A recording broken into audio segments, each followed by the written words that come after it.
Hello everyone, welcome back to another LEGO review. Here is how I wasted $70. Just kidding. It's the new Smart Plate all-in-one Darth Vader's TIE Fighter. Eagerly awaited by everybody. I'm just kidding. Let's go ahead and get into the box. Taking a closer look at this box, and overall, its design is really nice, in my opinion. I really love this Yavin in the background. The red is a great backdrop for the TIE Fighter. We have the Rebel Fleet Trooper and Darth Vader. The spacing is really weird to me, but they want to be sure that you know this is the smart one. And we get a tiny Yavin station. This is set 75421, Darth Vader's TIE Fighter, with 473 pieces, ages 8+. So it reacts to how you move and play, and then it says Smart Plate all-in-one, and it shows the brick and the tile and the Vader, and then on the side we have the clear studs for the brick, and it looks really nice. This set is kind of cool because the lid actually opens up, and it's actually kind of a quality box. I was really surprised that it opened that way. There was lots of tape holding it together. And since this is something new, we'll take a look at the back, and I just feel like you're a little bit overloaded with information. Legos need to put everything in different texts and languages, just really clutters up the box, though they do let you know it is screen-free play.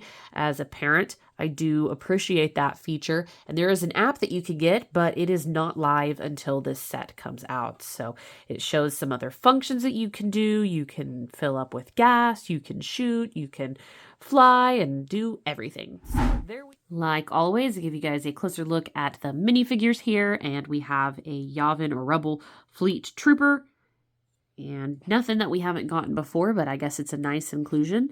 There's his happy face in the back. I will have more to say about this guy later on once we get to the rest of the set. And then we have the star of the show, Darth Vader. This is Smart Brick Darth Vader. His head is the exact same. His body does not come apart, so that's going to be a huge function. If you can't already tell, he's wearing the stupidest cape in the world. It's a tiny mini cape. And I'm not sure the function of this mini cape other than maybe it helps the Smart Brick read Darth Vader, or it's so that when he sits in his TIE Fighter, little kids don't have to fight with the cape, which is understandable, but at this point, I would almost say don't include a cape at all, because it just looks really silly. That being said, we have some brand new side detailing, some numbers and letters, and a trash can. So he may be known in the future as Trash Can Vader. I don't know. I don't make up these trends. And there is his little Smart Brick picture so that you can't get him confused with any other Darth Vader in your collection. Other than that, though, the details are great. It just, I don't know, seems sort of like a waste to have a Darth Vader like this. I understand its function, but just with the tiny cape and all the printing that's weird on the sides. And anyways, I digress. Those are our two minifigures that we get in this $70 set. All right, and on to the set itself, we have 3 pieces, the large TIE Fighter here, Darth Vader's TIE Fighter specifically, and then 2 small side builds as well as the Smart Brick stuff. Since this is a all-in-one set, it does include the Smart Brick with the translucent top, though I might add that it is not as awesome looking as all of the promo images declared. It definitely isn't as clean, but there it is. There's our Smart Brick. It does its thing. We get a yellow charging pad. It's Lego, and then you can set your brick there, and then you can plug it in. It also has a cord. I will tell you, though I didn't film it, that this brick gave me one indicator that it was on the charging pad just one time, and then never again after that. Even if I took it off and used it and then put it back, it didn't again give me an indicator. Though it will tell you if you shake it where its life is. Maybe. I took that back. Earlier I touched it and it showed it was yellow. That one, I don't know what it... There we go. That turns it on. Anyways, we'll get to that in just a minute. I do want to show you... let's show you the small builds first, I guess, just to change it up. So this is our Yavin base, and I personally think that it just shouldn't have been included at all. It's kind of cute, but I would have rather gotten a slightly cheaper set, ditched this piece altogether, taken away this guy, and had a Death Star Trooper come, because we could have a guy over here that does the work on Darth Vader's TIE Fighter as well as fill up gas, but instead we get a trooper and this tiny thing. I know that it's so that kids have something to play with if they don't get the X-Wing set, and so they have, you know, like an enemy to go shoot or whatever, but in reality, it's just not my favorite personally.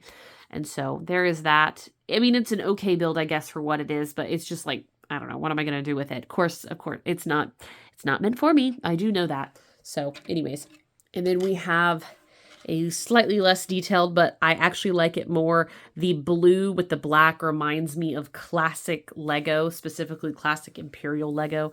And we have a gas nozzle here and then a green hammer for repairs in the back. And I'll show you what those do later once I show you the TIE Fighter. So here is our TIE Fighter, and from the front, I think that it looks decent. I mean, it's no, Darth Vader's TIE Interceptor compared to some of the other sets that they've made, but it does a job. And I think for what it's intended for, it works just fine. We have a really nice printed cockpit piece. I guess windscreen piece is what I should say. And then these little printed tiles, which is nice. I don't really know the point of showing the clips other than in the instructions it showed you that you needed to line up the colors with the colors. So it's almost got a 4+ like easy build aesthetic to it, but you had to put every single piece together. So I'm not really sure what the point of being so specific with this is and leaving an open window for that red to poke through. I just don't like. And then in the back, I just simply cannot help but think of this as a convertible TIE Fighter.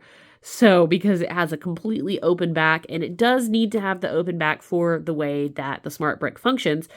I mean, give or take, if you like that design or not, that's how Lego has decided to do it. And then, of course, the wings do move. I think the wings overall, the build on them is pretty good. Overall, this is a smaller TIE Fighter, a less detailed TIE Fighter. I think that pretty much all of us expected that at this point, but nonetheless, we are here. So our little tile is already inserted. It is specifically for the TIE Fighter. So let's go ahead and wake up our brick. There we are. So one side is solid and the other side has a little light sensor here. So we'll just plug it in right there. And it flashes to indicate that it is in the TIE Fighter. You can hear the air, the flying noises. We'll get to that in just a minute. Let's stick Darth Vader in. I believe he makes a sound. So that's cute. That sound is great. That's a very nice Imperial 8-bit march. It's very quick, like copyright quick. And so Darth Vader's in there now. And this is going to remain flashing. And this is the sounds that it makes. So that's Darth Vader talking. And that is literally the flying sound. So it sounds to me like a wind tunnel, or maybe like a really, really poor lion noise. Like it sounds like batteries dying on something is really what it sounds like to me. And when I initially did my video over my expectations on this set, or like kind of like my thoughts about this set, I actually, when I made that video, did not realize that they didn't have any of the copyrighted ship sounds or other sounds whatsoever. I thought that we were going to be getting Star Wars sounds. And other than the tiny 8-bit Imperial March, we literally don't. And so I actually think that's what makes this set so bad. It's not even the fact that you can play with it, because it's actually really fun. It's easy to hold. It's really sturdy. And then it's got this other feature here where you can shoot. And again, those don't even sound accurate. They're also sort of, see, I'm doing it again and they're not. I don't know if I've got the brick in backwards or what, but it's not registering every single time. So the way that it's working is it's not. There we go. So the way that it's working is it's registering these red paddles, and it knows that that's going to be the sound for the blasters. And then over here, when you start to do your other fun stuff, like say you have to go make ship repairs, which by the way, this is a tiny hammer, and you hold it in front of the sensor here. I'll move that wing down. It turns green and you get these little hammering noises, which I must say are very satisfying sounding. I don't know. There's something about that I really like. And then my favorite aspect of these sets that you could do was you could fill them up with gas, and I still really like that. So you put the blue in front.